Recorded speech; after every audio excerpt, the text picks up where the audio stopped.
1 week gap వచ్చింది. మరి last 2 sessions లో జస్ట్ లిటిల్ రీక్యాప్.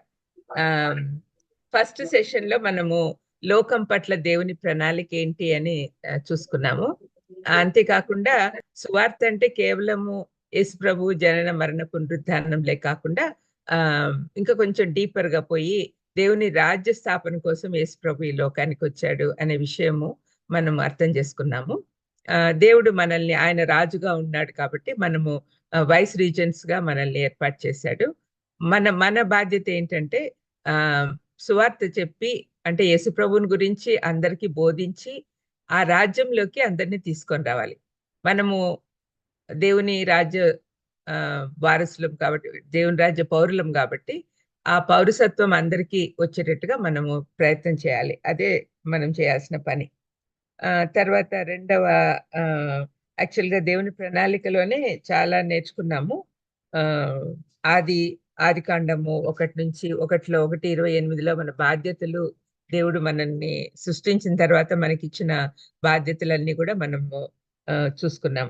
తర్వాత రెండవ సెషన్లో పాపము, దాని పరిణామాలు చూసుకున్నాము. పాపం ద్వారా దేవుడితో ఎట్లా సంబంధం తెగిపోయింది అనే సంగతి మనం చూసుకున్నాము.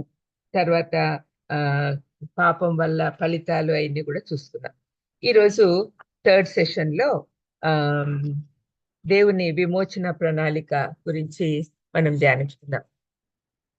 ఈ యాక్చువల్గా పాపం తర్వాత మనకు వచ్చే ప్రాబ్లం అంతా కూడా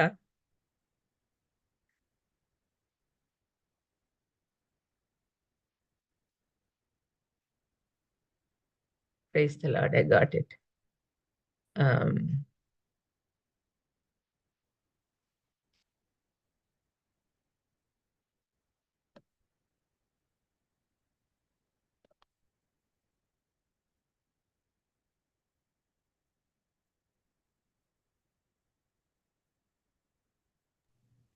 స్లైడ్ షో దానికి go to slide show aunty. అదే అక్కడ వేరేదంతా కనపడతా ఉంది. అందుకని I'm not able to reach it. Click on slide show now. Yeah. Now. Okay, I got it. Yeah. Thank you. Okay. By God's grace, I got it this time. In this session, we'll again recap again that a plan of God, దేవుని story, దేవుని ప్రణాళిక మనం చూస్తున్నాం. Creation, fall, ఇవన్నీ కూడా మనం ఎప్పుడు కూడా మనసులో పెట్టుకోవాలి. దేవుని ప్రణాళిక ఇలాగుంటుంది, మన కోసం దేవుడి ప్రణాళిక అనేది మనము ఇంతవరకు చూసాము. Jesus Christ entering this earth, అది అంతవరకు మనం చూసినాం. ఇప్పుడు థర్డ్ సెషన్లో స్టోరీ ఆఫ్ గాడ్స్ పీపుల్, అంటే చర్చ్ ఫామ్ అయింది యేసు ప్రభు ఈ లోకంలోకి వచ్చి ఆయన చనిపోయిన తర్వాత ఈ గ్రోనింగ్ ఆఫ్ క్రియేషన్, మనతో పాటు యేసు ప్రభు రాకడ కోసము ఈవెన్ సృష్టి కూడా వెయిట్ చేస్తా ఉంది. ఎందుకని అంటే ఐఎమ్ సారీ, నాకు పంపించింది తెలుగులో ఉంది ఆంటీ. ఓకే, అయితే అది వేరేది అనుకుంటా. ఓకే, ఇదే పెడతాంలేండి. తెలుగులో ఉండేది ఇంతకు ముందు చేసిన అది పంపించినానేమో. ఓకే, తెలుగులో ఉండేది పెట్టమంటారా? ఇట్స్ ఓకే, దీంట్లోనే చెప్తాను. The groaning of creation, even creation, సృష్టి యావత్తు మన కోసం ఎదురు చూస్తా ఉంది. ఏసై ఎప్పుడు వస్తాడా, మనకి ఎప్పుడు రిలీఫ్ దొరుకుతుందా అని. Not only us but even creation is waiting.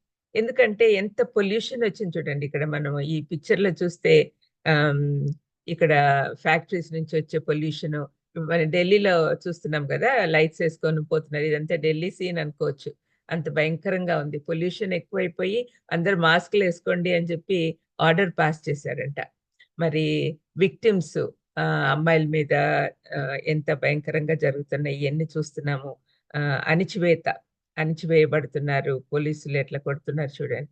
తర్వాత ఈ హోమోసెక్షువాలిటీ, చైల్డ్ ట్రాఫికింగ్, ఇవన్నీ చాలా ఎక్కువైపోయినాయి. చాలా ఎక్కువయడం వల్ల ఎక్కడ సంతోషం అనేది లేదు. ప్రభునందు ఆనందించుడి, ఎల్లవేళ ఆనందించుడి అని పౌలు చెప్తున్నాడు. మరి ఒక్కరు కూడా ఆనందించినట్టుగా కనపడడం లేదు. ఇక్కడ చూడండి 74% of employees not engaged or actively disengaged leading to low productivity. అంటే యాక్చువల్‌గా ఏమైతుందంటే ఎవరికీ జీవితం అంటే అంటే like they are not excited about what they are doing.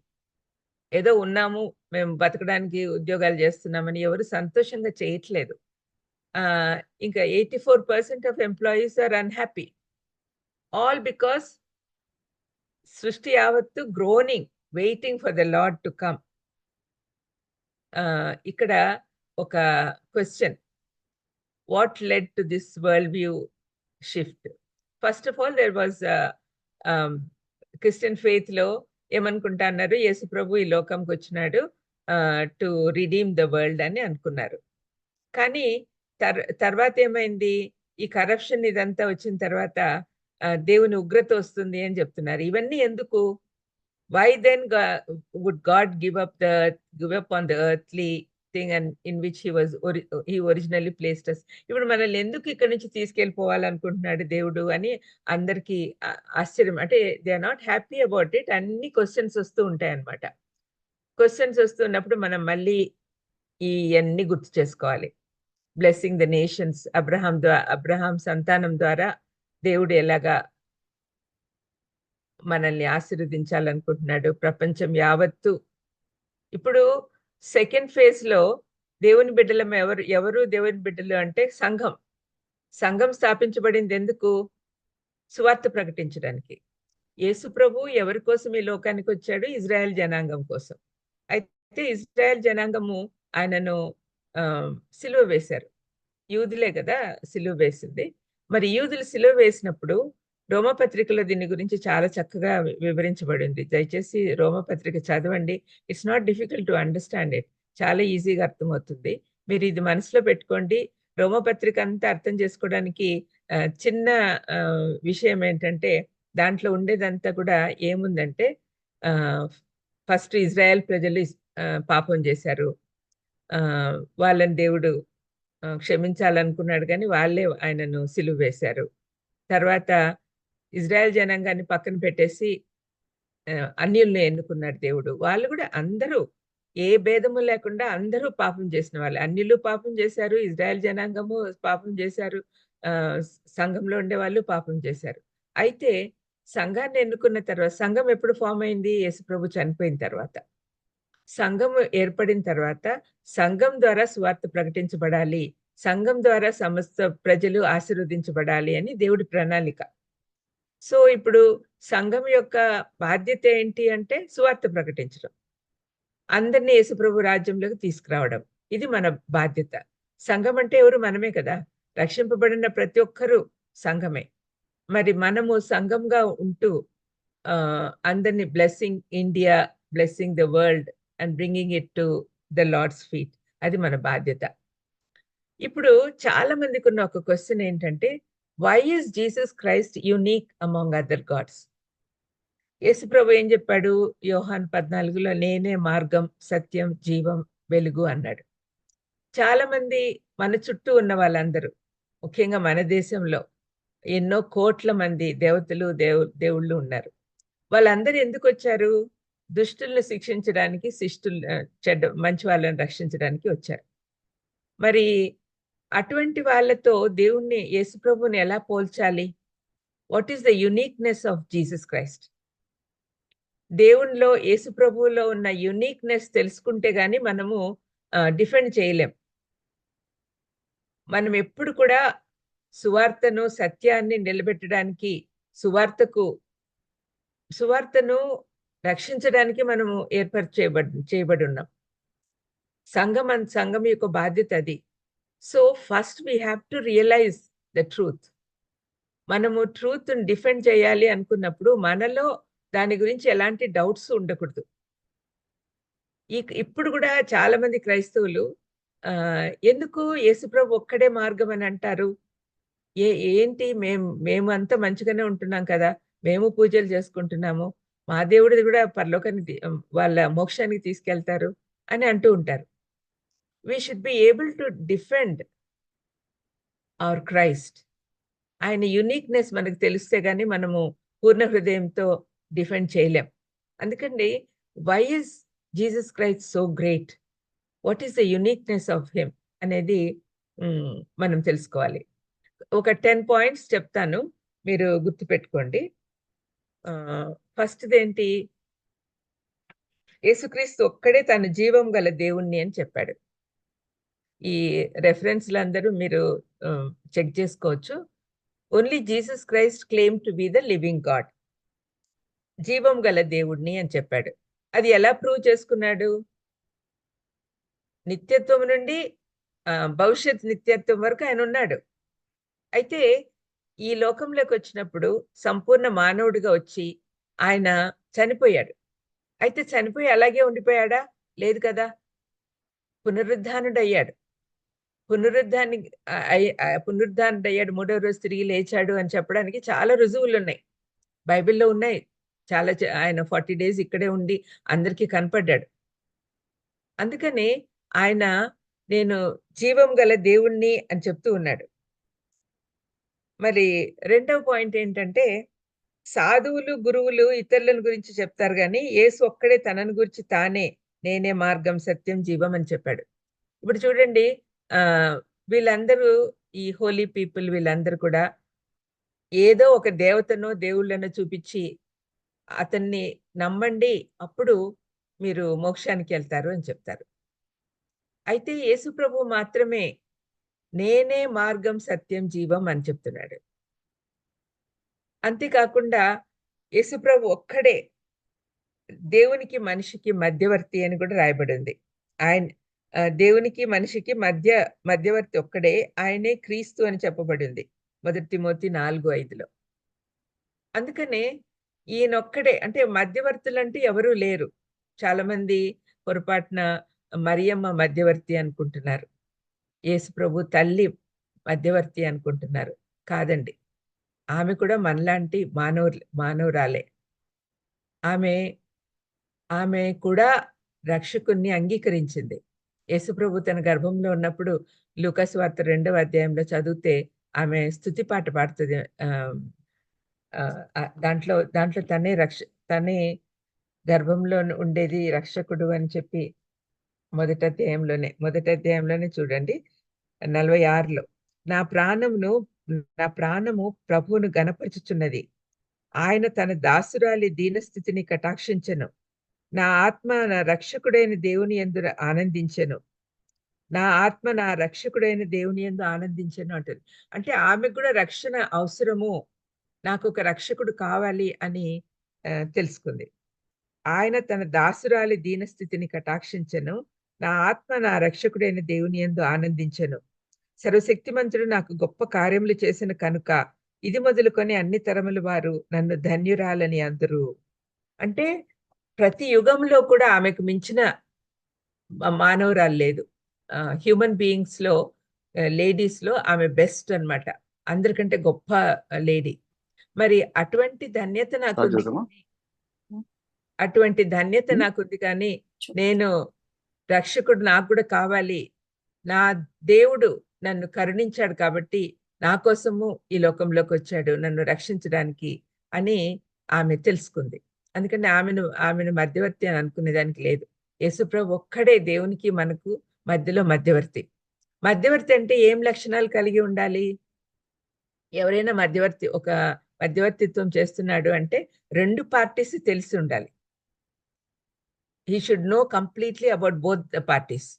ఇప్పుడు యేసుప్రభు మనిషికి, దేవుడికి మధ్యలో మధ్యవర్తిగా ఉండాలి అంటే ఆయన త్రిత్వమై ఉన్న ఏకదేవుడు కాబట్టి దేవుని గురించి సమస్తము తెలుసు ఆయనకు. ఇక్కడికొచ్చినప్పుడు సంపూర్ణ దైవత్వంతో వచ్చాడు ఆయన. 100% human, 100% divine. So, he nose completely about God.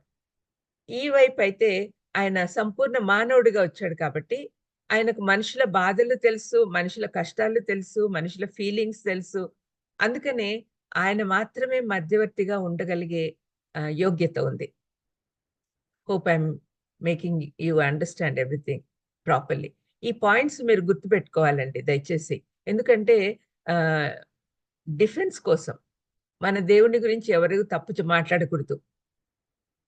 అప్పుడు ఒకవేళ మాట్లాడితే మనం ఎక్స్‌ప్లెయిన్ చేయడానికి మనకు కావాల్సినంత రుజువులు ఉండాలి. వాక్యం ద్వారానే మనం ఎదుర్కోవాలి సైతాన్ని. కాబట్టి మనం వాక్యం సరిగ్గా నేర్చుకోవాలి. మొదటిదేమో ఆయనే జీవం గల దేవుడు. ఎందుకంటే ఆయన పునరుద్ధానుడై తిరిగి లేచాడు. దానికి కావాల్సిన రుజువులన్నీ ఉన్నాయి. రెండవది ఆయన only mediator. Because he is a God man. ఆయన గాడ్ మ్యాన్ కాబట్టి. తర్వాత మూడవది మనలను నీతిమంతులుగా చేయుటకై యేసయ్య ఒక్కడే శరీరధారిగా వచ్చి మన పాపముల కొరకు శిలువ మరణం పొందాడు. He bore our sins on the cross and died on our behalf. ఎవరు ఏ దేవుళ్ళు దేవతలు ఇతరుల కోసం మానవుల కోసం చనిపోలేదండి. యేసు ప్రభు మాత్రమే చనిపోయాడు. ఆయన మన పాపాలన్నిటినీ తన మీద మోపుకొని ఆయన సిలువలో మరణించాడు. అందుని బట్టి ఆయన special, unique. Nobody else died for others, for the human beings. ఒక బైబిల్ చెప్తుంది, మంచివారి కోసం ఏమన్నా ఎవరైనా చనిపోతారేమో గాని చెడ్డవాళ్ళ కోసం, పాపులను వెదికి రక్షించడానికి యేసు ప్రభు వచ్చాడు. మనమందరం జన్మతా పాపులమే. మన కోసం ఆయన వచ్చాడు. కాబట్టి మనం గుర్తు చేసుకుంటూ ఉండాలి ఎప్పుడు కూడా. యేసు ప్రభు ఒక్కడే మనుషుల కోసం చనిపోయాడు. ఇంకెవరు చనిపోలేదు. రుజువులు లేవు. కాబట్టి ఆయన మన కోసము తన ప్రాణాలు పెట్టాడు. అంతకంటే మించిన ప్రేమ ఏది లేదు. అంతకంటే మించిన ఆయన పరిశుద్ధుడు కాబట్టి ఆయన రక్తం ద్వారానే మనకు విమోచన కలుగుతుంది కాబట్టి ఆయన మన కోసం చనిపోయాడు. మన పాపముల కొరకు శిలువ మరణం పొందాడు. మొదటి పేతురు 2:24లో రాయబడింది. తర్వాత నాలుగవది, only Jesus Christ can assure shalom. అంటే యేసు ప్రభు మాత్రమే సమాధానం ఇవ్వగలడు. ఆయన ఈ లోకానికి వచ్చిందే సమాధానం ఇవ్వడానికి. కొరింథీ పత్రికలో రాస్తాడు పౌలు, 2 కొరింథీ 5వ అధ్యాయం అనుకుంటాను.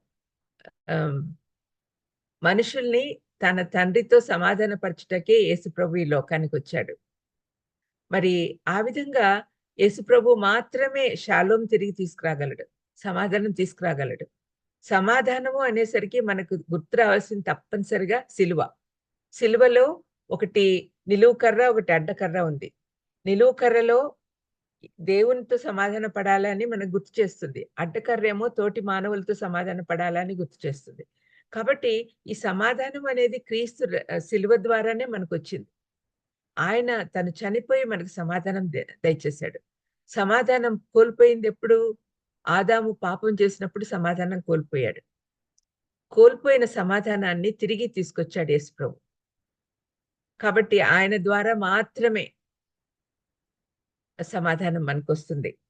5వ పాయింట్ ఏంటంటే, యేసుక్రీస్తు ఒక్కడే మనకు నిత్య జీవం ఇస్తాడు. యోహాను 3:16-17 అందరికీ తెలుసు. ఆయనను విశ్వసించిన వాళ్ళు నిత్య జీవానికి వెళ్తారు. మరి అటువంటి నిత్య జీవం మనకు కావాలి.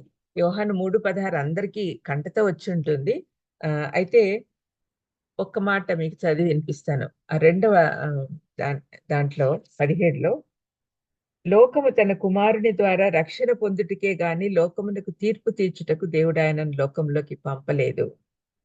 ఆయన యందు విశ్వాసం ఉంచిన వాళ్ళందరూ కూడా నశింపక నిత్య జీవం పొందినట్లుగా దేవుడు ఆయన్ని అనుగ్రహించిన అని రాయబడింది. తర్వాత 5వ పాయింట్, 5వది మనకు నిత్య జీవం ఇవ్వగలడు అని. 6వది, సృష్టికర్త అయిన యేసుక్రీస్తుకు మాత్రమే సృష్టిని శాసించగల అధికారం ఉంది. మనం ఎన్నో యేసు ప్రభు జీవితంలో, సువార్తలలో ఆయన చేసిన అద్భుతాలు ఎన్నో చూసాం. ఆయన ప్రతి ఒక్క దానిపైన తనకు అధికారం ఉంది అని ప్రూవ్ చేశాడు. ఒక తుఫాను కామ అయిపోవని చెప్పి శాసించడము అంటే సామాన్యులకు వీలు కాదు. ఆయన సృష్టికర్త కాబట్టి ఆయన చేయగలిగాడు. తర్వాత మరణించిన వారిని లేపడం. ముగ్గురిని లేపాడు యేసు ప్రభు ఈ లోకంలో ఉన్నప్పుడు. అది ఎవరికి సాధ్యము? కేవలం యేసు ప్రభువుకే. ఆయన మరణించి తిరిగి లేయడం వేరే, ఆయన చనిపోయిన వాళ్ళని తిరిగి లేపడము వేరే. వాళ్ళు ముగ్గురు మళ్ళీ చనిపోయారు. అయితే యేసుప్రభు సజీవుడు కాబట్టి ఆయన చనిపోలేదు. ఆయన ఒక్కడే, only Jesus is our resurrection and life. యోహాను 11:25లో మార్తకు చెప్తాడు, పునరుద్ధానం జీవం నేనే అని. మరి ఆ విధంగా యేసుప్రభు తనే పునరుద్ధానము, తనే జీవము అని మనకు చెప్తూ ఉన్నాడు. ఆరవది, సృష్టికర్త అయిన సృష్టిని శాసించగలడు. ఏడవది చూద్దాం. ఆయన మాత్రమే డీప్ థర్స్ట్ అండ్ హంగర్, ఆయన మాత్రమే మనకు తృప్తి కలిగించగలడు. నిత్య జీవానికి అవసరమైన వాటి పట్ల మనకున్న ఆకలి దాహాన్ని తీర్చుటకు యేసుక్రీస్తుకు మాత్రమే సాధ్యమవుతుంది. యోహాను 4:13-14 వరకు మనం చదివితే అక్కడ సమరయ స్త్రీతో మాట్లాడిన మాటలు, ఆమె దాహానికి ఇమ్మని ఈయన అడిగినప్పుడు ఆయన ఏమంటాడు? 13-14, ఈ నీళ్లు తాగు ప్రతివాడును మరలా దప్పిగొనును. బావిలో నీళ్లు తాగితే మళ్ళీ దప్పికైతుంది, కానీ నేనిచ్చు నీళ్లు త్రాగువాడెప్పుడునూ దప్పిగొనడు. నేను వానికిచ్చు నీళ్లు నిత్య జీవమునకై వానిలో ఊరెడి నీటి బుగ్గగా ఉండునని ఆమెతో చెప్పాను. అంటే ఆయన మన దాహం తీర్చడానికి ఆయనకు మాత్రమే అవకాశం ఉంది. నిత్య జీవానికి అవసరమైన అన్నిటి గురించి ఆయన మనకు చెప్తాడు. యేసుప్రభువుని గురించి, యేసుప్రభువే వాక్యం. వాక్యం ద్వారా మనకు ఇవన్నీ కూడా నెరవేరుతాయి. మనకున్న దాహము, ఆకలి తీర్చేదానికి వాక్యం మన దగ్గర ఉంది. వాక్యమై ఉన్న యేసయ్య మన మధ్యన నివసించాడు. ఇప్పుడు పరిశుద్ధాత్మ దేవుడు మనలో ఉన్నాడు. ఆయనను అడిగితే మనకు అన్నీ అర్థమయ్యేటట్టు చెప్తాడు. దానివల్ల మనకు ఉన్న ఆకలి, దప్పిక అన్నీ కూడా తీరిపోతాయి. యేసుప్రభుని నమ్ముకున్న వాళ్ళ నుంచి నిత్య జీవం,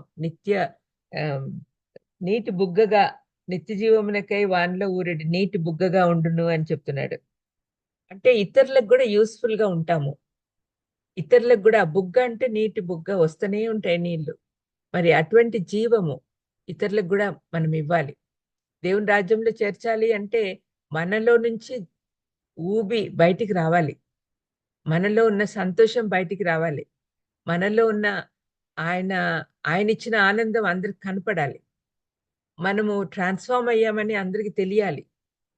అది మనం చేయగలం ఎప్పుడైతే యేసు ప్రభువుని నమ్ముకున్నప్పుడు. అదొకటి, ఆయన మాత్రమే మనకు అది ఫుల్ఫిల్ చేయగలడు. 8వది, యేసుక్రీస్తుకు మాత్రమే పాపములు క్షమించడానికి అధికారం ఉంది. అది మీరు ఆయనే చెప్తాడు కదా, పాపములు క్షమించడానికి ఈయనకి ఎవరు అధికారం ఇచ్చాడు అని. పక్షవాయువు గలవాడిని మంచంతో దింపుతారు. ఆ ఇన్సిడెంట్ మీకు గుర్తుండి ఉంటుంది. దాంట్లో యేసుప్రభు, నీ పాపములు క్షమించబడ్డాయి, నువ్వు లేచి నీ పరుపెత్తుకొని నడువు అంటాడు. అప్పుడు పరిసయ్యులు, శాస్త్రులు, ఇతనికి ఎవరు అధికారం ఇచ్చారు అంటే, మనిషి కుమారుడికి మాత్రమే అధికారం ఉంది అని యేసయ్య చెప్తాడు. ఆయనకు మాత్రమే, ఆయన దేవుడు కాబట్టి ఆయనకు మాత్రమే అధికారం ఉంది. పాపములు క్షమించడానికి ఇంకెవ్వరికీ అధికారం లేదు. మనము అందుకనే ఎవరిని కూడా తప్పులు పట్టకూడదు. మనం తీర్పు తీర్చే వాళ్ళం కాదు, మనం పాపాలు క్షమించే వాళ్ళము కాదు. యేసుప్రభు మాత్రమే అందరి పాపాలు క్షమించగలడు. 9వది చూస్తే, యేసుక్రీస్తు మాత్రమే రక్షించగలడు. ఆయన మాత్రమే రక్షకుడు. రక్షణ అంటే ఏంటండి? ఎక్కడన్నా ఏదన్నా ఆపదలో ఉండే వాళ్ళని కాపాడ్డం. మనం ఏ ఆపదలో ఉన్నాము? పాపమనే ఊబిలో పడిపోయి లోపలికి వెళ్ళిపోతూ ఉన్నాం. అటువంటప్పుడు మనల్ని కాపాడడానికి రక్షకుడు కావాలి. ఆ రక్షకుడు ఎలాంటి వాడై ఉండాలి? స్థిరంగా నిలబడిన వాడై ఉండాలి. ఇప్పుడు ఊబి ఇమాజిన్ చేసుకోండి. ఊబిలోకి లోపలికి వెళ్ళిపోతూ ఉంటారు. వాళ్ళని పట్టుకొని లాగడానికి ఎవరైనా ప్రయత్నం చేస్తే వాళ్ళు కూడా ఊబిలో కూరుకుపోతారు. అయితే వాళ్ళేం చేస్తారంటే, ఒక చెట్టుకో ఏదానికన్నా వాళ్ళు తాడు అట్లా కట్టుకొని వాళ్ళు ముందు సేఫ్ అయిన తర్వాత వాళ్ళని లాగుతారు. అయితే మన ప్రభువు, మనల్ని రక్షించడానికి వచ్చిన ప్రభువు, ఆయన పాపం లేనివాడు. ఆయన పరిశుద్ధుడు. కాబట్టి ఆయనకు రక్షకుడుగా ఉండే యోగ్యత ఉంది. ఆయనకు మాత్రమే ఉంది. పరిశుద్ధుడు అనే పేరు ఎవరికీ లేదండి. అట్లాంటి యోగ్యత కేవలం యేసుప్రభువుకు మాత్రమే ఉంది. ఎంతోమంది దేవుళ్ళు, దేవతలు ఉన్నారు. వాళ్ళెవరు పరిశుద్ధులు కాదు. యేసుప్రభువు మాత్రమే పరిశుద్ధత కలిగిన వాడు. పరిశుద్ధ గ్రంథం అని ఎందుకు మీ బైబిల్‌కు పేరు అని ఒకసారి నన్ను ఒక ఆయన అడిగితే నేను చెప్పాను. ఇది పరిశుద్ధుడైన మా దేవుని గురించి రాయబడింది కాబట్టి ఇది పరిశుద్ధ గ్రంథం. ఇంకే దానికి ఏ వేద గ్రంథాలకి పరిశుద్ధ గ్రంథం అని లేదు. పరిశుద్ధుడైన దేవుని గురించి రాయబడిన వాక్యం కాబట్టి పరిశుద్ధ గ్రంథం అని రాయబడింది. ఆయన మాత్రమే పరిశుద్ధుడు. కాబట్టి ఆయన మాత్రమే మనల్ని రక్షింపగలడు. తర్వాత 10వ ఇది అందరికి తెలిసినది. ఇది only Jesus Christ is the name that divides human history. క్రీస్తు పూర్వము, క్రీస్తు శకము అని ఏర్పడింది యేసుప్రభు చనిపోయిన తర్వాత. So that is a very good reason why we can say యేసుప్రభు ఉన్నాడు, యేసుప్రభు ఈ లోకంకి వచ్చినాడు అని చెప్పడానికి. జెన్యూన్‌గా ఉన్నాడు మన దేవుడు. ఆయన పరిశుద్ధుడు. ఆయన మాత్రమే. ఈ రీజన్స్ అన్ని మనం చెప్తే ఎవరైనా నమ్ముతారండి. So we should be able to understand the uniqueness of Jesus Christ. ఆయన యూనిక్ గాడ్. ఆయన special God. He is the only God. అట్లా చెప్పగలిగినప్పుడు will be able to convince others. తర్వాత సాల్వేషన్. సాల్వేషన్ ఎలాగా వచ్చింది? సాల్వేషన్ వస్తేనే మనము దేవుని రాజ్యంలోకి ఎంటర్ అవ్వగలం. యేసుప్రభు ఏం చెప్తాడు? యోహాను 3లో చూడండి. యోహాను 3లో ఏం చెప్తున్నాడు యేసయ్య? ఒకడు తిరిగి జన్మిస్తే కానీ పరలోకానికి వెళ్ళలేడు అంటారు. మరి ఈ తిరిగి జన్మించడము అనేది చాలా మందికి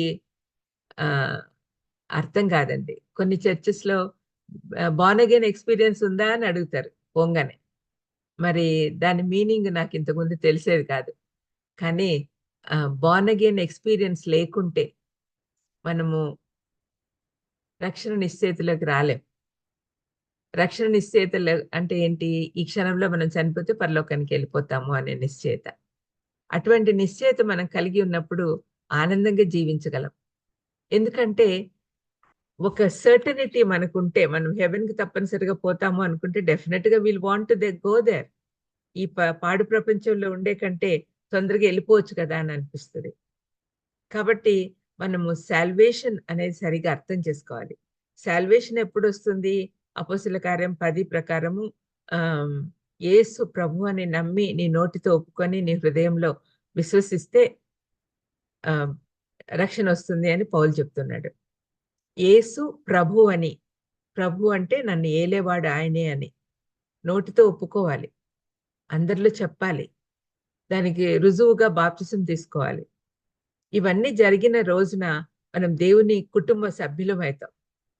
రక్షణ 3 ఫేసెస్‌లో ఉంటుంది. ఒకటి జస్టిఫికేషన్, రెండవది సాంక్టిఫికేషన్, మూడవది గ్లోరిఫికేషన్. జస్టిఫికేషన్ అంటే దేవుని బిడ్డలుగా చేయడం. అంటే పాప శిక్ష నుండి విడుదల.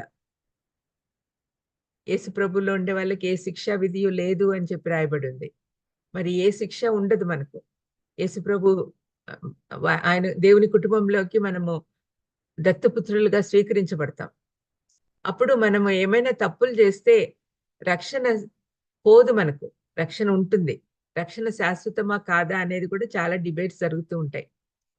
హెబ్రీ పత్రికలో రాసిన మాటలను పట్టుకొని మీ రక్షణ మీరు జాగ్రత్తగా చూసుకోండి అని చెప్తూ ఉంటారు. దట్స్ నాట్ కరెక్ట్ అండి. శాశ్వతంగా ఉంటుంది. అది హెబ్రీ పత్రిక హెబ్రీలకు రాసిన మాట. ఆ రక్షణ, ఈ రక్షణ ఒకటి కాదు. రక్షణ అని మనము మారు మనసు పొందిన అనుభవం. మారు మనసు అంటే ఏంటి? యేసుప్రభు చెప్పాడు, ఒకడు కొత్తగా జన్మించితేనే కానీ అతను దేవుని రాజ్యంను చూడలేడని నీతో నిశ్చయంగా చెప్తున్నాను అని చెప్పాడు. అంటే ఒకడు కొత్తగా జన్మించాలి. పౌలేమంటాడు? క్రీస్తును కలిగి ఉన్న వాళ్ళు నూతన సృష్టి గావించబడతారు. ఇదిగో పాతవి గతించును సమస్తము కొత్తవాయెను అన్నాడు. అంటే కంప్లీట్ ట్రాన్స్‌ఫర్మేషన్. మనము దేవుని రాజ్యంలో దేవుడు సృష్టించినప్పుడు ఆయన సారూప్యంలోకి చేయబడ్డాం. ఎప్పుడైతే పాపంలో పడ్డాడో ఆదాము పాపం మనకందరికి సంక్రమించింది. ఆదాము పాపం వల్ల మనమందరం కూడా పాపులమయ్యాం. ఆదాము పాపం చేయంగానే దేవుడికి దూరంగా వెళ్ళిపోతూ ఉన్నాడు. సమాధానం లేని పరిస్థితి. మారు మనసు పొందిన తర్వాత ఇట్లా పోయే బాట రౌండ్ అబౌట్ టర్న్ తీసుకుంటుంది. 180 degrees turn. Will come back to Jesus. అంటే దేవుని సారూప్యంలోని తిరిగి మనము రోజు రోజుకు వస్తూ ఉంటాం అన్నమాట. అదే మారు మనసు అంటే. It's complete transformation. ఒక గొంగలి పురుగు సీతాకోక చిలుక అయ్యే స్టేజ్ అన్నమాట. అంటే గొంగలి పురుగుగా ఉన్నప్పుడు అంత అసహ్యంగా ఆకులన్నీ తినేస్తుంటది. అందరు చంపాలని కూడా ప్రయత్నం చేస్తూ ఉంటారు. ఆ ఎప్పుడైతే ఆ కక్కున్ స్టేజ్‌లోకి వెళ్తుందో, ఆ తర్వాత వచ్చే బటర్‌ఫ్లై ఎంత అందంగా ఉంటుంది. అది కేవలం ఫ్యూ డేసే బతుకుతుంది బటర్‌ఫ్లై. కానీ దానికిచ్చిన డ్యూటీ తను చేసేసి ఎళ్ళిపోతుంది.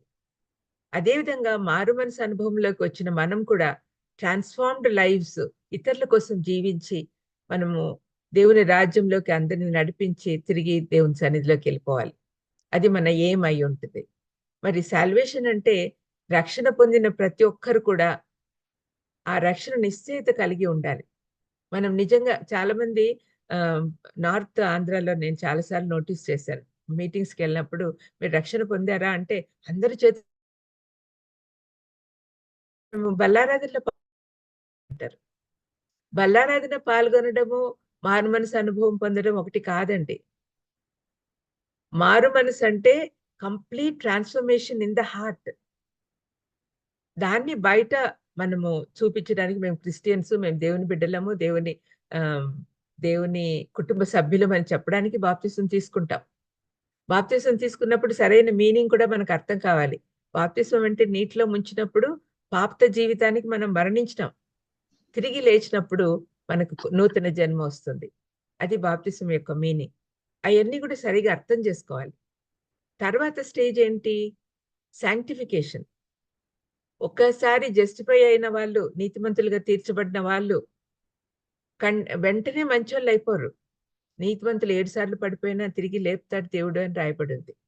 ఎప్పుడైతే మనము దేవుని బిడ్డలం అవుతామో, ఈ సాంక్టిఫికేషన్ ప్రాసెస్ మనం చివరికి దేవుని దగ్గరికెళ్ళేంత వరకు జరుగుతూనే ఉంటది. ఎందుకంటే నిరంతర పోరాటం ఇది. అపవాది దీన్ని తెలుగులో ఏమంటారంటే పాప శిక్ష శిక్ష నుండి విడుదల ఫస్ట్ స్టేజు. పాప ఉనికి నుంచి విడుదల. పాప శక్తి నుంచి విడుదల. సారీ. ఉనికి నుంచి విడుదల గ్లోరిఫికేషన్. పాప శక్తి నుండి విడుదల. అంటే పాపం అనేది ఎప్పుడు కూడా మనకు నిరంతర పోరాటం జరుగుతూ ఉంటది. మన ఇన్నర్ సెల్ఫ్, ఔటర్ సెల్ఫ్ ఎప్పుడు పోట్లాడుతూ ఉంటుంది. దుష్ట శక్తులు మనల్ని ఎప్పుడు కూడా అటాక్ చేస్తూ ఉంటాయి. ముఖ్యంగా దేవుని మార్గంలో వెళ్ళే వాళ్ళని చాలా శ్రమలొస్తాయి. అవన్నీ కూడా మనకు పరీక్షలుగా మార్చేస్తాడు దేవుడు. సైతాను శ్రమలు తీసుకొస్తాడు. కానీ దేవుడు దాన్లని పరీక్షలుగా మార్చి మనల్ని ఒక్కొక్క స్టెప్పు ఎక్కించుకుంటా వస్తాడు. పైకి పైకి ఎళ్తూ ఉంటాం. అది దేవుడి ప్రణాళిక. ఇవన్నీ గూడా మనం అర్థం చేసుకుంటూ ఉండాలి. చిన్న శ్రమ వస్తే దిగులు పడిపోతూ ఉంటాం. దిగులు పడిన అవసరంలా. ఎందుకంటే క్రై క్రైస్తవులకున్న ఒక పెద్ద అడ్వాంటేజ్ ఏమంటే శ్రమల్లో దేవుడు మనకు తోడుంటాడు. ఒక చిన్న బిడ్డ చీకటి గదిలో ఉన్నప్పుడు తండ్రి చేతిలో తన చెయ్యి ఉంటే ఏ భయము ఉండదు. అదే విధంగా మనం కూడా గాఢాంధకారపు లోయలను సంచరించిన ఏ దానికి భయపడిన అవసరంలే. నా దుడ్డుకర నా దండం నీతో ఉంటుంది అని చెప్పాడు దేవుడు. మరి అటువంటి ఆహ్, కాన్ఫిడెన్స్ మనకుంటుంది. కాబట్టి ఎన్ని శ్రమలొచ్చినా దిగులు పడాల్సిన అవసరంలా. ఎప్పుడు కూడా రోమా 8:28 గుర్తుపెట్టుకోండి. దేవుని ప్రేమించే వారికి, ఆయన సంకల్పం చొప్పున పిలువబడిన వారికి మేలు కలుగుటకై సమస్తము సమకూడి జరుగును. మనకేం జరిగినా కూడా అది మన మంచికే అనుకోవాలి. అప్పుడే మనం సంతోషంగా ఉండగలం. Whatever happens every incident is under God's control. అది మనం గుర్తించాలి. దేవుడు మనకు ప్రభువుగా ఉన్నప్పుడు ఆయన మనల్ని ఎట్లా లీడ్ చేస్తే అట్లా మనం పోయేదానికి సిద్ధంగా ఉండాలి. కాబట్టి ప్రతి ఒక్కరు కూడా ఇది గుర్తుపెట్టుకోండి. మనం దేవుని బిడ్డలమైన తర్వాత ఆయన మన బాధ్యత తీసుకుంటాడు. ఎక్కడున్నా, ఏం చేస్తున్నా ప్రతి ఒక్కటి కూడా ఆయనకి ఇష్ట ప్రకారమే జరుగుతది. అయితే ఈ సాల్వేషన్ తర్వాత ఈ కింగ్డమ్ ఆఫ్ గాడ్ ఏంటి? రక్షణ పొందిన ప్రతి ఒక్కరు కూడా సంఘ సభ్యులవుతాం. సంఘము అయితాం. ఈ సంఘం గురించి యేసుప్రభు ఏం చెప్పాడు అనే విషయాలు కూడా మనము చూద్దాం. కింగ్డమ్ ఆఫ్ గాడ్ అంటే ఏంటి? సంఘం. ఈ ఈ కాలంలో మనకు సంఘమే దేవుడి రాజ్యం. సంఘం గురించి యేసుప్రభు చెప్పిన మాటలు ఒకసారి మనం ధ్యానించుకుందాం. మత్తయి 16లో మొదటిసారి సంఘము అని యేసుప్రభు చెప్తాడు. యేసు ఫిలిప్పుదైన కైసరయ ప్రాంతంలోకి వచ్చి, ఈ ఫిలిప్పుదైన కైసరయలో అక్కడ విగ్రహారాధన ఎక్కువ ఉంటుంది. అటువంటి ప్లేస్‌లో యేసుప్రభు తన సంఘం గురించి చెప్తూ ఉన్నాడు. మనిషి కుమారుడు ఎవడని జనులు చెప్పుకొనుచున్నారని తన శిష్యులను అడగగా, వారు కొందరు బాప్తిస్మిచ్చి యోహాననియు, కొందరు ఏలియా అనియు, కొందరు యిర్మీయా అనియు, లేక ప్రవక్తలలో ఒకడనియు చెప్పుకొనుచున్నారు అనిరి. అందుకాయన, మీరైతే నేను ఎవడని చెప్పుకొనుచున్నారు అని వారిని అడిగాను. అందుకు సీమోను పేతురు, నీవు సజీవుడగు దేవుని కుమారుడైన క్రీస్తు అని చెప్పెను. అందుకు యేసు, సీమోను బర్యోనా, నువ్వు ధన్యుడవు. పరలోకమందున్న నా తండ్రి ఈ సంగతి నీకు బయలుపరచనే కాని నరులు నీకు బయలుపరచలేదు. మరియు నువ్వు పేతురువు, ఈ బండ మీద నా సంఘమును కట్టుదును. పాతాళలోక ద్వారములు దాని ఎదుట నిలువనేరవని నేను నీతో చెప్పుచున్నాను. పరలోక రాజ్యం యొక్క తాళపు చెవులు నీకిచ్చెదను. నీవు భూలోకమందు దేన్ని బంధించుదువో అది పరలోకమందును బంధింపబడును. భూలోకమందు దేన్ని విప్పుదువో అది పరలోకమందును విప్పబడునని అతనితో చెప్పాను. ఈ మూడు వచనాలు మనం కొంతసేపు ధ్యానించుకుందాం. ఎందుకంటే సంఘం అనేది మనకు బాగా అర్థం కావాలి. సంఘం అంటే ఏంటి? సంఘము అంటే దానికి వాడబడిన గ్రీక్ పదము ఎక్లీషియా. ఎక్లీషియా అనే మాట వాడతారు. ఎక్లీషియా అంటే దేవుని ప్రజలు అని అర్థం. యాక్చువల్‌గా పాత నిబంధనలో ఎక్లీషియా అంటే ఒక గుంపు, దేవుని సంఘం. ఇజ్రాయేలీలను ఎక్లీషియా అని పిలిచేవాళ్ళు పాత నిబంధన కాలంలో. అందుకని వాళ్ళకు ఈ పదం బాగా తెలుసు. క్రైస్తవ సంఘానికి యేసుక్రీస్తే యజమాని. ఆయనే ప్రభువు. ఇప్పుడు మనం చదివిన మాటలో 18వ వచనం మళ్ళీ చదువుతాను. మరియు నువ్వు పేతురువు, ఈ బండ మీద నా సంఘమును కట్టుదును. పాతాళలోక ద్వారములు దాని ఎదుట నిలువనేరవని నేను నీతో చెప్తున్నాను అని అన్నాడు. దీంట్లో 5 అంశాలు ఉన్నాయి చూడండి. 16వ అధ్యాయము 18వ వచనం. సంఘము నాది అన్నాడు. మీరంతా నా వాళ్ళు. విశ్వసించిన వాళ్ళందరూ నా వాళ్ళు అంటున్నాడు. నా యొక్క సంఘం, నా పేరు పెట్టబడిన నా జనులు, మీరు నా సొత్తు అంటాడు కదా! అది బాగా దీంట్లో సంఘంలో మనకు అర్థమవుతుంది. నా యొక్క సంఘం, యేసుప్రభు చెప్పిన మాటలే, నా సంఘం. సంఘాన్ని కట్టేవాడిని నేనే. ఇది భవిష్యత్తులో జరిగేది. అంటే యేసుప్రభు ఉన్నప్పుడు సంఘం లేదు. కాబట్టి భవిష్యత్తులో జరుగుతుంది అని చెప్పాడు. కట్టుదును అన్నాడు. సంఘానికి పునాది కలదు. ఈ పునాది ఏంటి? ఈ పునాది ఏది అని చెప్పాడు? నువ్వు పేతురువు, ఈ బండ మీద సంఘమును కట్టుదును అన్నాడు కదా! 18లో నువ్వు పేతురువు, ఈ బండ మీద నా సంఘమును కట్టుదును అన్నాడు. దీని గురించి కొంచెం కన్ఫ్యూజన్ ఉంది. పేతురు అంటే బండ, రాయి అదే అర్థం. ఈ బండ మీద అంటే పేతురు సంఘానికి పునాది అని చాలా మంది బోధిస్తూ ఉంటారు. దయచేసి అది అర్థం చేసుకోండి. That's not correct. ఏ పేతురు చెప్పిన మాట అదేంటి? నువ్వు దేవుని కుమారుడు అన్నాడు కదా! ఆ సత్యము మీద సంఘం కట్టబడి ఉంది. నువ్వు పేతురువు అన్నాడు. దానికి వాడబడిన మాట పెట్రోస్. ఈ బండ అంటే పెట్రాస్. దానికి స్పెల్లింగ్ కూడా పెద్దగా డిఫరెన్స్ లేదు. Petros, Petras. ఏఓ. దీని మీద సంఘం కట్టుదును అన్నాడు. పెట్రోస్ అని పేతురుని సంబోధించాడు. పెట్రోస్ అంటే గ్రీకు భాషలో చిన్న రాయి అని అర్థం. అంటే పేతురుకు మీనింగ్ పెట్రోస్. పెట్రాస్ అంటే గ్రీకు భాషలో పెద్ద బండరాయి, రాక్ అన్నమాట. రాక్ ఆఫ్ ఏజెస్ అంటాం కదా యేసుప్రభుని. సంఘము పెద్ద బండరాయి మీద కట్టబడింది. ఈ బండరాయి ఏంటి అని అర్థం చేసుకోవడానికి మనం 16, 17 మనం చదువుకున్న దాంట్లో ఉంది. దేవుని కుమారుడైన క్రీస్తువు అని చెప్పాడు కదా! అది నువ్వు ధన్యుడవు, పరలోకమందున్న నా తండ్రి ఈ సంగతి నీకు బయలుపరచనే కానీ నరులు నీకు బయలుపరచలేదు అని చెప్తూ ఉన్నాడు. అందుకని ఈ బండరాయి ఏదంటే, పెట్రాస్ ఏంటంటే పేతురు చెప్పిన సత్యం. అది మనం గుర్తుపెట్టుకోవాలి. తర్వాత సంఘం గురించి చాలా విషయాలు మనకు తెలుసుకోవాలి. ఎందుకంటే సంఘం అనేది దేవుడికి చాలా ఇంపార్టెంట్. ఈ సంఘంలో త్రిత్వము ఇన్వాల్వ్ అయ్యి ఉన్నారు. సంఘము ప్లాన్ చేసింది ఎవరు? తండ్రి అయిన దేవుడు. దాన్ని నెరవేర్చింది ఎవరు? యేసు ప్రభు, కుమారుడైన దేవుడు. ఇప్పుడు కొనసాగిస్తున్నది ఎవరు? పరిశుద్ధాత్మ దేవుడు. త్రిత్వమై ఉన్న ఏకదేవుడు, త్రిత్వము ముగ్గురు వ్యక్తులు కూడా ఇన్వాల్వ్ అయ్యి ఉన్నారు. యేసు ప్రభు యొక్క ప్రెషియస్ బ్లడ్ తో కొనబడిన సంఘం ఇది. మరి ఇటువంటి దానికి దేవుడి దృష్టిలో చాలా ఇంపార్టెన్స్ ఉంది. అందుకనే సంఘాన్ని ఏమంటున్నాడు? సంఘము క్రీస్తు ప్రభువు యొక్క శరీరం, బాడీ ఆఫ్ క్రైస్ట్. సంఘం యొక్క శిరస్సు యేసు ప్రభు. మనమందరం కూడా బాడీలో అవయవాలం, ఆర్గన్స్ ఇన్ ద బాడీ. రోమా 12:4-5 వచనాలలో ఒక్క శరీరంలో మనకు అనేక అవయవములు ఉండినను ఈ అవయములన్నిటికీ ఒక్కటే పని ఎలాగూ ఉండదో అలాగే అనేకులమైన మనము క్రీస్తులో ఒక్క శరీరముగా ఉండి ఒకరికొకరం ప్రత్యేకంగా అవయవములై ఉన్నాము. తర్వాత మనం ఇంకా కొంచెం కొన్ని విషయాలు తెలుసుకోవాలి అంటే ఎఫెసీ పత్రిక చదివితే మొత్తం సంఘం గురించే రాయబడింది. ఎఫెసీ పత్రికలో 6 అధ్యాయాలు ఉన్నాయి. ఫస్ట్ చాప్టర్ ఏమో సంఘము క్రీస్తు శరీరము అని చెప్తా ఉంది. సెకండ్ చాప్టర్ ఏమో దేవాలయంగా ఎదగాలి అంటున్నాడు. అంటే సజీవ రాళ్ళుగా మనం కట్టబడాలి అని చెప్తూ ఉంటాడు.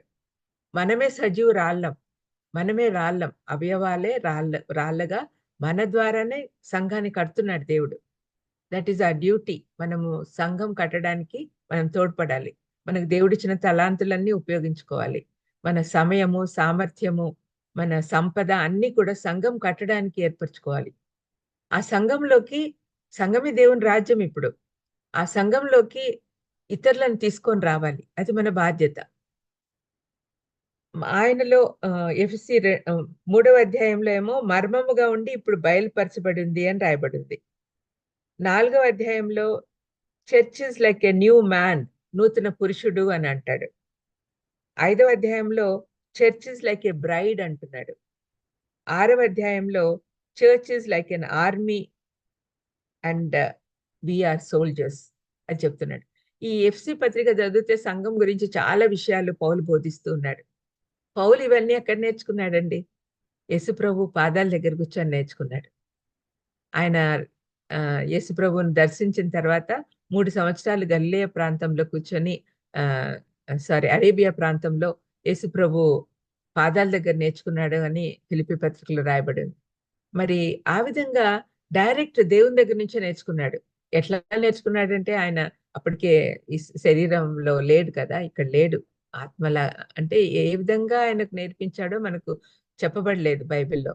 కానీ ప్రభు పాదాల దగ్గర నేర్చుకున్నాడు. శిష్యులకు చాలా విషయాలు బోధించాడు దేవుడు.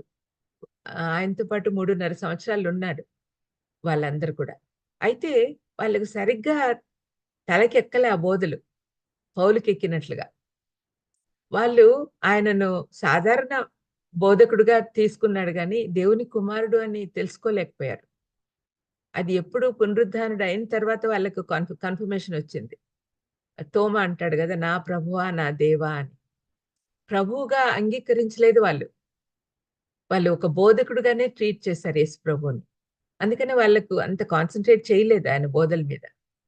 అయితే పౌలు రక్షింపబడిన తర్వాత యేసు ప్రభు దగ్గరికి వచ్చాడు కాబట్టి ఆయన చెప్పిన ప్రతి ఒక్కటి నేర్చుకున్నాడు. ఆ విధంగా పౌలుకు తెలిసినన్ని విషయాలు శిష్యులకు తెలియకపోవచ్చేమో అనిపిస్తుంది. అందుకే కదా 13+1 పత్రికలు రాశాడు పౌలు. నూతన నిబంధనలో ఎక్కువ భాగం ఆయనే రాశాడు. ఆయన నేర్చుకున్నదంతా కూడా మనకు తెలపాలనే ఉద్దేశంతో పత్రికలన్నీ రాయించాడు పౌలుతోనే. మరి ఆ విధంగా సంఘం గురించి ఎక్కువ విషయాలు రాశాడు. తర్వాత ఈ సంఘంలో మన బాధ్యత ఏంటి అనేది కూడా మనం తెలుసుకోవాలి. సంఘంలో ఏముంటది చూడండి. కింగ్డమ్ ఆఫ్ గాడ్ లో ఏమేమి ఉంటాయి ఇవన్నీ కూడా మనము అడగచ్చు. మీకు తెలిసినవన్నీ మీరు చెప్పండి అని. మనకు తెలిసిన మంచి అంతా ఉంది దాంట్లో. సమాధానం ఉంది, క్షమాపణ ఉంది, న్యాయం ఉంది, ఆనందం ఉంది, ఐక్యత ఉంది, స్వస్థత ఉంది, ఆహ్, సమృద్ధి ఉంది. అన్నీ ఉన్నాయి చూడండి. రైచియస్‌నెస్ ఉంది, డెలివరెన్స్ ఉంది, కంటెంట్‌మెంట్ ఉంది. ఇవన్నీ గూడా రాజ్యంలో ఉన్నాయి. దేవుని రాజ్యంలో. దాంట్లో మనకిప్పుడు సంఘమే దేవుని రాజ్యం కాబట్టి, సంఘంలోకొచ్చిన వాళ్ళందరికి కూడా ఇట్లాంటి వాళ్ళ మనసుల నిండా ఇట్లాంటివి ఉండాలి. ఈ లక్షణాలన్నీ ఉండాలి అని దేవుడి చిత్తం. మరి ఆహ్, ఇవన్నీ కూడా మనలో ఉండాలి. అయితే ఈ దేవుని రాజ్యంలోకి రావాలి అంటే లూకా 9:23లో యేసుప్రభు ఏం చెప్తాడు? అనునిత్యము మీరు మీ సిలువనెత్తుకొని నన్ను వెంబడించాలి అన్నాడు. అనుక్షణం రోజు ప్రతిరోజు అంటే ఒకరోజు అంటే ఆదివారం రోజు మనం చర్చికెళ్తాం గదా! ఆ రోజు చక్కగా దేవుని వాక్యం వింటాము, దేవుని సన్నిధిలో ఉంటాము, సరిపోతుంది అనుకునే దానికి లేదు. అనుక్షణము every day we have to carry our burden. సిలువ మోయాలి. We have to carry our cross. Our cross అంటే యేసుప్రభు క్రాస్ కాదండి. మన శ్రమలు గాదు. నీతి నిమిత్తం మనం పడాలి. మన క్రాస్ ఎప్పుడొస్తుంది? మనము సువార్త ప్రకటించేటప్పుడొచ్చే కష్టాలను గురించి యేసుప్రభు మాట్లాడుతూ ఉన్నాడు. మనం రోజు ఏదో విధంగా సువార్త ప్రకటిస్తూ ఉండాలి. ఆహ్, నేను ఆహ్, ఆల్‌మోస్ట్ 16 ఇయర్స్ అవుతుంది నేను దేవుని మార్గంలోకొచ్చి. అంతకుముందు నాకు బైబిల్ గూడా సరిగ్గా తెలీదు. Though I was Born in a Christian family. I was given into a Hindu family. పెళ్ళికి. పెళ్ళైన తర్వాత హిందూ ఫ్యామిలీలో ఉన్నాను. ఆల్‌మోస్ట్ ఒక 30 ఇయర్స్ దేవునికి దూరంగా ఉండిపోయినా. అందుకని నేను చర్చ్ అనుభవం లేదు ఎక్కువగా. కానీ యేసుప్రభు పిలిచినప్పుడు అప్పటికే నా హస్బెండ్ చనిపోయినాడు. అప్పటికే 20 ఇయర్స్ విడోహుడ్ అనుభవించాను. ఇంట్లో నుంచి బయటకొచ్చేదాన్ని కాదు. అటువంటి సమయంలో దేవుడు నన్ను పిలిచాడు. దేవుడు నన్ను పిలిచినప్పుడు ఎంత సంతోషమైంది. దేవుడి సువార్త ప్రకటించడానికి నాకు ఏ ఆటంకము కలగలేదు. చక్కగా దేవుని వాక్యం చెప్పుకుంటూ ముందుకు సాగుతూ ఉన్నాను. అయితే ప్రతి ఒక్కటి కూడా అర్థం చేసుకొని ఫాలో అవ్వాలి అని నేను ఒక నిర్ణయం తీసుకున్నా. బోర్న్ అగైన్ ఎక్స్‌పీరియన్స్ నాకొచ్చింది అని తెలుసు కానీ దాన్ని ఎక్స్‌ప్లెయిన్ చేసేది రాదు. చాలా మందికి ఇదే ప్రాబ్లమ్ ఉంది. మనకు తెలుసు మనం దేవునికి దగ్గరగా ఉన్నామని తెలుసు. కానీ ఎలా ఎక్స్‌ప్లెయిన్ చేయాలి? అంటే it should be revealed for outsiders. మనం ఎంత సంతోషంగా ఉన్నాము అనేది ప్రతి ఒక్కరికి తెలియాలి. మనలో ఉన్న మార్పు అందరు చూడాలి. అప్పుడే మనము దేవునికి సాక్షులుగా నిలబడగలం. మనమందరం కూడా దేవుని సన్నిధిలో ఉన్న ఆనందం అనుభవించాలి. నీ మొహంలో నవ్వు చూసి యెహోవా దేవుడు వీరి జీవితాల్లో గొప్ప పనులు చేశాడని అన్ని జనులు అనుకుంటారు అని కీర్తనకారుడు అంటాడు. ఆ విధంగా మనలో ఉన్న సంతోషము అందరూ గ్రహించాలి. అయితే మనము దేవుని బిడ్డలంగా అయిన తర్వాత మన డ్యూటీస్ ఏంటి? మనం ఏం జేయాలి? అనే విషయాలు హెబ్రీ పత్రిక 13వ అధ్యాయంలో చూస్తే అర్థమవుతుందండి. దాంట్లో ఊరికే పాయింట్స్ మాత్రం చెప్తాను. మీరు చదువుకోండి. హెబ్రీ పత్రిక 13వ అధ్యాయంలో ఆహ్, చెప్తూ ఉన్నాడు. ఏమేమి కనపడుతున్నాయి అంటే, మొత్తం మీరు చదవండి. మనకు డ్యూటీస్ చర్చ్ మెంబర్స్‌గా, మనం దేవుని బిడ్డలంగా, దేవుని రాజ్య వారసులంగా, దేవుని రాజ్యంలో మన దేవుని రాజ్య పౌరులుగా మనం చేయాల్సిన పనేంటి? పనులేంటి అనేది ఇక్కడ చెప్తున్నాడు. మొదటిది సహోదర ప్రేమ కనపరచుట. తోటివారిని ప్రేమించడం. అది దేవుడు చెప్పిన మొదటి ఆజ్ఞ. ప్రేమ అనేది చాలా అవసరం. ఎల్లవేళ ఆహ్, మొదటి కొరింథీ 13వ అధ్యాయము 4-7 వరకు చదవండి. ప్రేమ అంటే ఏంటో మీకు తెలుస్తుంది. అది సంఘంలో ఉండాల్సిన ప్రేమ. దేవుడు కోరుకునే ప్రేమ. నిస్వార్థంగా ప్రేమించే ప్రేమ. ఏది ఆశించకుండా ప్రేమించాలి. అది సహోదర ప్రేమ నిలువరంగా ఉండనీయుడి. ఫస్ట్‌ది అది. తర్వాత అదే వచనంలో ఆతిథ్యము చేయ మరువకుడి. ఆతిథ్యం కొత్త వారికి ఆతిథ్యం ఇచ్చుట. ఇది చాలా ఈ కాలంలో ఉండే చెడును బట్టి కొత్త వాళ్ళు మన ఇంటికొస్తున్నారంటే కొంచెం హెసిటేట్ చేస్తూ ఉంటాం. ఆ కాలంలో అయితే బైబిల్ కాలంలో ఆతిథ్యం ఇవ్వడం తప్పనిసరి. ఎందుకంటే సువార్థికులందరూ కూడా ప్రయాణాలు చేస్తూ ఉండేవాళ్ళు. వాళ్ళకి హోటల్స్ ఉండేవి కాదు. హోటల్స్, మోటల్స్ ఇవన్నీ ఏమి ఉండేవి కాదు ఆ కాలంలో. అందుకని తప్పనిసరిగా ఒక విశ్వాసి వాళ్ళకి ఆతిథ్యం ఇవ్వాలి. అది ఆమ్, మొదటి 3వ యోహాన్లో కూడా, యోహాన్ పత్రికలో కూడా చెప్తాడు యోహాన్. అక్కడ గాయని కమెంట్ చేస్తూ అంటున్నాడు, "నీ ఆతిథ్యం చాలా బాగా ఇస్తున్నావు, అందరు చెప్పుకుంటున్నారు నీ గురించి" అని. ఆతిథ్యం ఇవ్వడం మనము మరవకూడదు. తర్వాత 2-3 వచనాలలో కష్టాలలో ఉన్న వారిని జ్ఞాపకం చేసుకోవాలి. ఎప్పుడైతే మనం దేవుని నమ్ముకుంటామో అప్పుడు ఆయన ప్రేమను మనలో నింపబడుతుంది. అప్పుడు అందరి పట్ల అందరికి సహాయం చేయాలి కష్టాల్లో ఉన్న వారికి అని అనుకుంటాం. తర్వాత 4వ వచనంలో పరిశుద్ధమైన వైవాహిక జీవితం కలిగి ఉండాలి. 5-6 వచనాలలో ధనాపేక్ష లేక తృప్తి కలిగి ఉండాలి. 7వ వచనము సంఘ నాయకులను గౌరవించాలి. 8-9లో స్వచ్ఛమైన బోధలో పెరగాలి. 10-13 వరకు బయటికి వెళ్లి క్రీస్తు నిందను భరించాలి. 14లో నిరీక్షణ కలిగి జీవించాలి. 15లో దేవునికి స్తుతియాగం చేయాలి. 16లో ఉపకారము ధర్మమును చేయాలి. 17లో సంఘ నాయకులను దుఃఖపరచకూడదు. 18-19లో సంఘ నాయకుల కొరకు ప్రార్థించాలి. 20-21లో దేవుడు తన చిత్తాన్ని మనలో చేయనట్లు దేవునికి లోబడి ఉండాలి.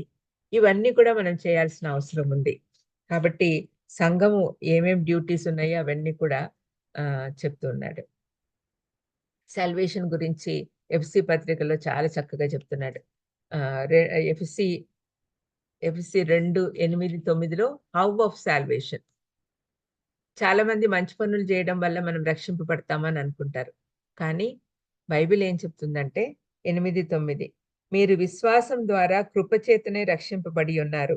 ఇది మీ వలన కలిగినది కాదు, దేవుని వరమే. అంటే ఇప్పుడు కృప అందరికీ అవైలబుల్‌గా ఉంది అండి. కానీ విశ్వసించిన వాళ్ళకి మాత్రమే వాళ్ళ మీదకి వస్తుంది కృప. ఫర్ ఎగ్జాంపుల్ బయట అంతా వెలుగుంది. వెలుగు లోపలికి రావాలంటే మనం కిటికీలు మూసుకొని పెట్టుకుంటే రాదు.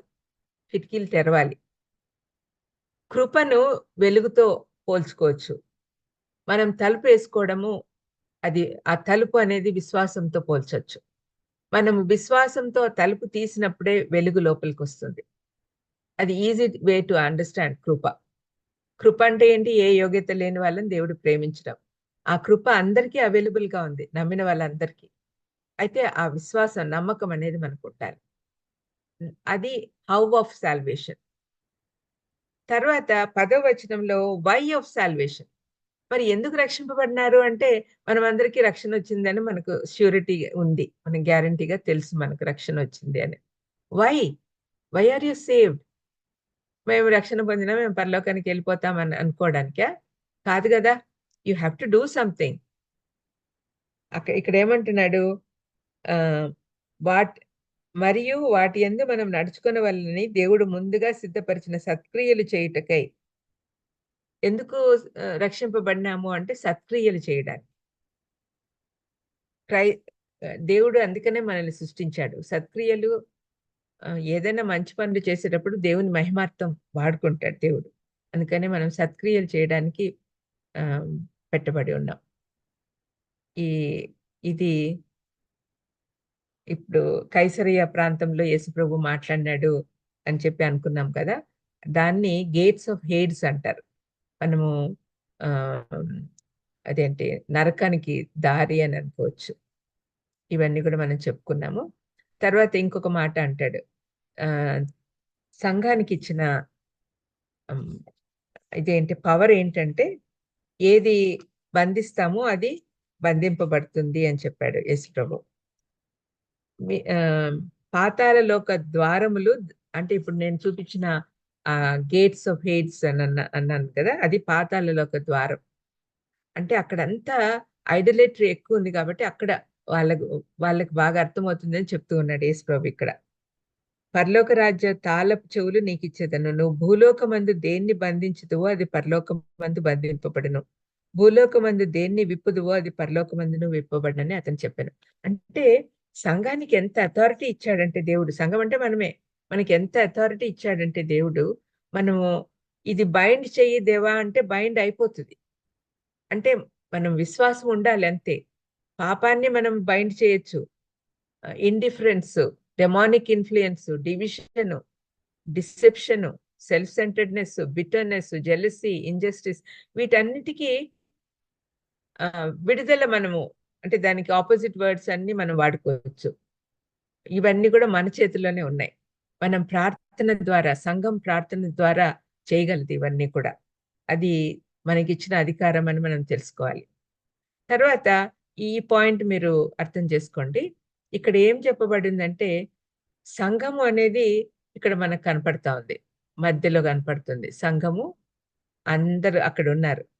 ఈ సంఘము చర్చ్‌లో కూడుకునేది ఆదివారం మాత్రమే. కానీ త్రూఅవుట్ ద వీక్ డిఫరెంట్ ప్లేసెస్‌కెళ్ళిపోతుంది. అంటే ఆఫీసులకు గానీ, వాళ్ళు ఎక్కడెక్కడ ఉద్యోగం చేస్తే మీడియా, కొంతమంది ఎడ్యుకేషన్, కొంతమంది హెల్త్ కేరు, పాలిటిక్స్, ఎక్కడున్నా కూడా మేము దేవుని రాజ్యాన్ని స్థాపిస్తాము అని ఒక నిర్ణయం తీసుకోవాలి. చర్చ్ ఎక్కడుంది అంటే ఎక్కడైనా ఉండొచ్చు. మనం ఎక్కడుంటే అదే చర్చ్. అదే దేవుని రాజ్యం. పరలోక రాజ్యం ఎక్కడుంది అంటే క్రైస్తవులు ఉండే చోట. క్రైస్తవులు అంత ఎఫెక్టివ్ పీపుల్ అన్నమాట. మనం నిజమైన క్రైస్తవులుగా జీవిస్తూ ఉంటే, మనము సంఘంలో, సమాజంలో చాలా మార్పులు తీసుకొచ్చేదానికి వీలవుతుంది. కాబట్టి ఇవన్నీ మనం అర్థం చేసుకుంటే, మనం దేవుని రాజ్యంలోకి ఇతరులను సులభంగా తీసుకొని రావచ్చు. మనం ట్రై చేయట్లేదు. ఊరికే నామకే వాస్తే క్రిస్టియన్స్‌గా ఉంటూ ఉన్నాం. మనం ఎక్కడున్నా కూడా మనం సువార్థికులమే. ఏ పొజిషన్‌లో ఉన్నా, ఎటువంటి ప్లేస్‌లో ఉన్నా కూడా, ఎక్కడున్నా కూడా మన ఐడెంటిటీ కోల్పోకూడదు. We belong to Christ. We are Christians. Separate people. We are we are God's people అనేది మనకి అర్థం కావాలి. కాబట్టి మీరు విన్న మాటలన్నీ దయచేసి మనసులో స్థిరపరచుకోండి. ఇవి వై ఓన్లీ క్రైస్ట్ అనేది తప్పనిసరిగా నేర్చుకోవాలి మీరు. సంఘం యొక్క బాధ్యతలు నేర్చుకోవాలి.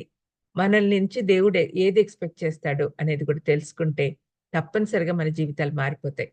మనం ఎక్కడున్నా కూడా అదే చర్చ్. మనం ఎక్కడున్నా అదే దేవుని రాజ్యం. చర్చ్ అంటే దేవుని రాజ్యమే. యేసుప్రభువే చెప్పాడు, మీరెక్కడుంటే అక్కడే దేవుని రాజ్యము అని. మరి ఆ విధంగా మనం నిర్ణయించుకుంటే తప్పనిసరిగా will be walking epistles. Will be witnesses to God in every place wherever we go. అందుకని మనం తప్పనిసరిగా అది గుర్తుపెట్టుకొని మన బాధ్యతలు మనం నెరవేర్చాలని, అప్పుడే జెనసిస్ 1:28లో దేవుడు చెప్పిన బాధ్యతలన్నీ మనం నెరవేర్చిన వారమవుతాం. ఇవి మనసులో పెట్టుకోమని ప్రభునామంన వేడుకుంటూ ముగిస్తూ ఉన్నాను. దేవునికి స్తోత్రం. Thank you.